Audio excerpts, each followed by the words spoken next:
going to try to make this a quick video, so here we go. Welcome to another week of Redding's Corner. In my career, I have interviewed a lot of people and I have seen a lot of things. So I am going to go over my top 3 biggest pet peeves during interviews so you don't do these. Here are your top 3 interview don'ts. Number 1 interview don't. Do not prepare yourself for the interview. I mean, don't come not prepared.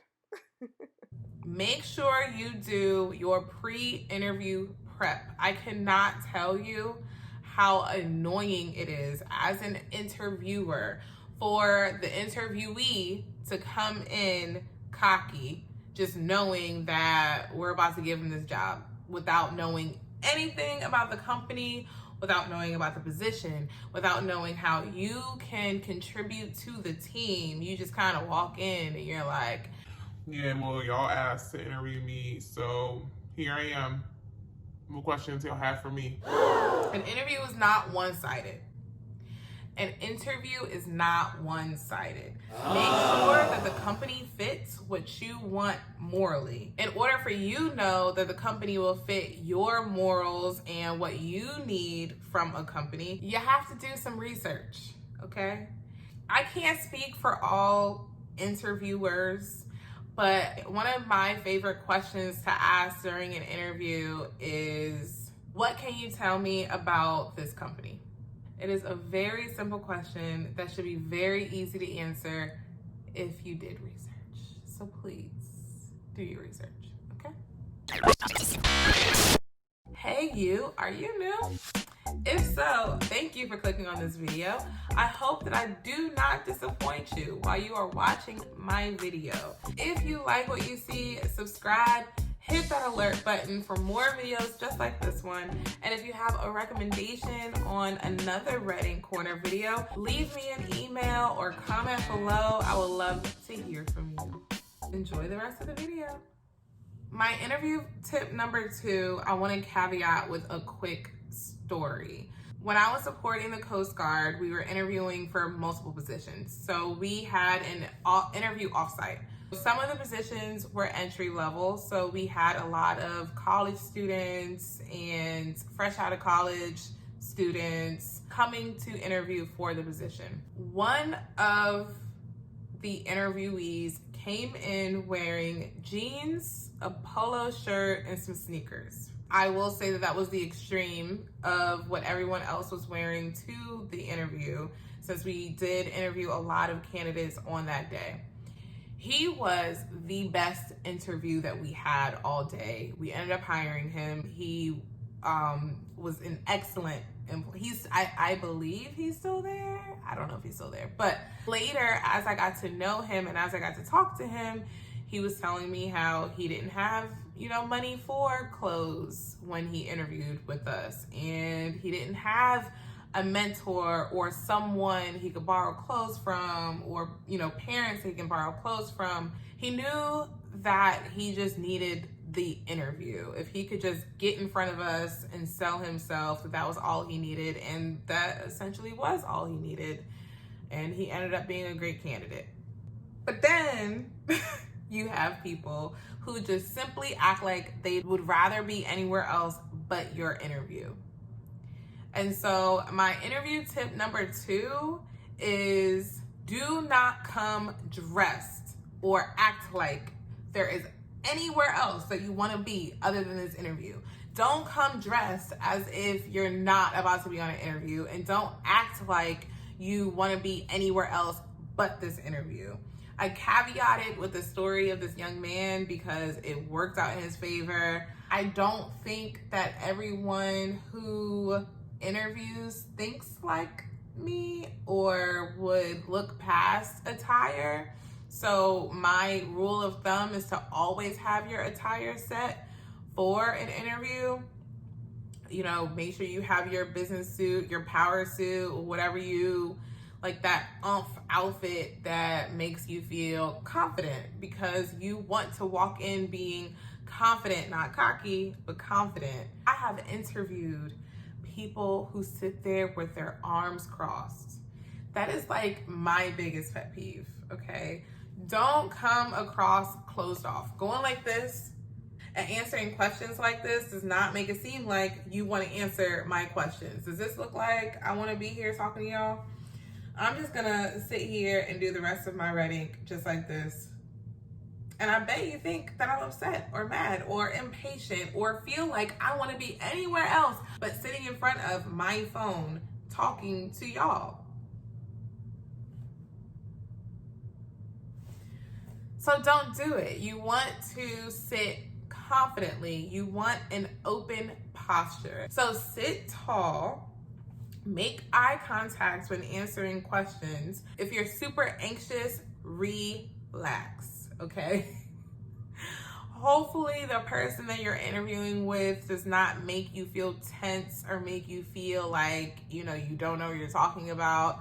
Just take a deep breath before answering questions and answer as honest as you can.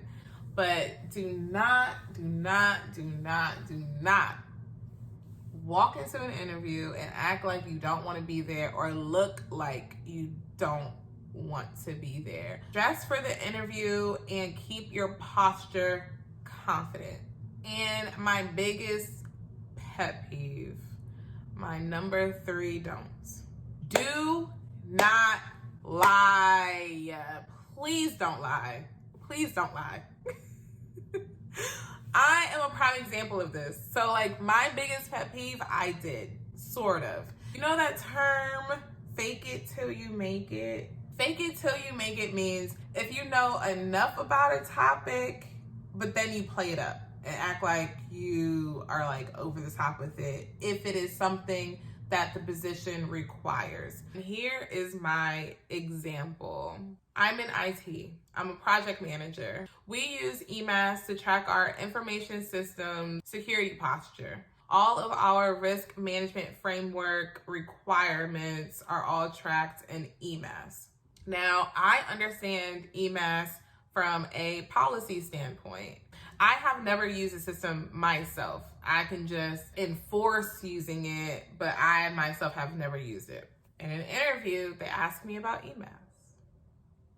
I say, yeah, I know all about EMAS. I know what people use it for.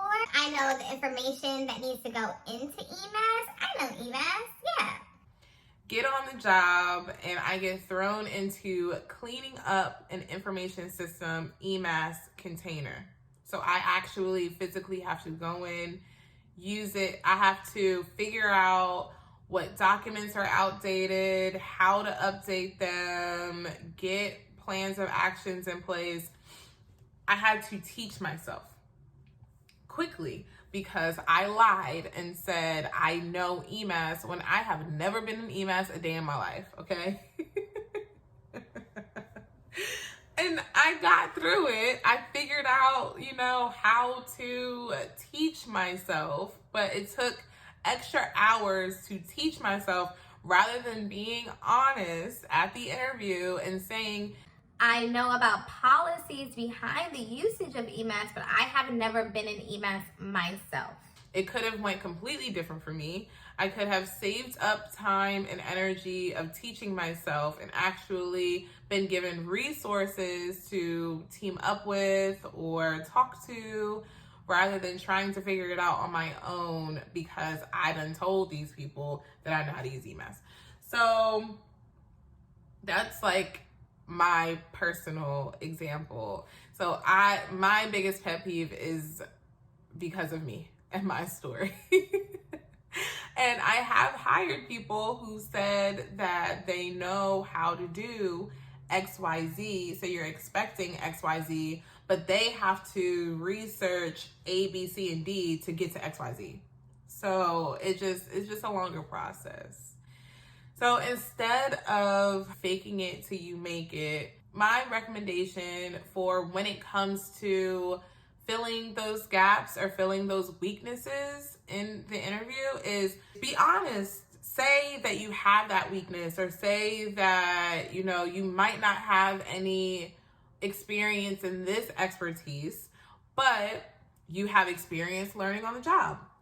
And tell that story. Give your story about a previous work experience where you learned a skill and you learned it on the job, where it didn't affect the timeline of anything, and it actually was beneficial for your company to learn that specific skill on the job.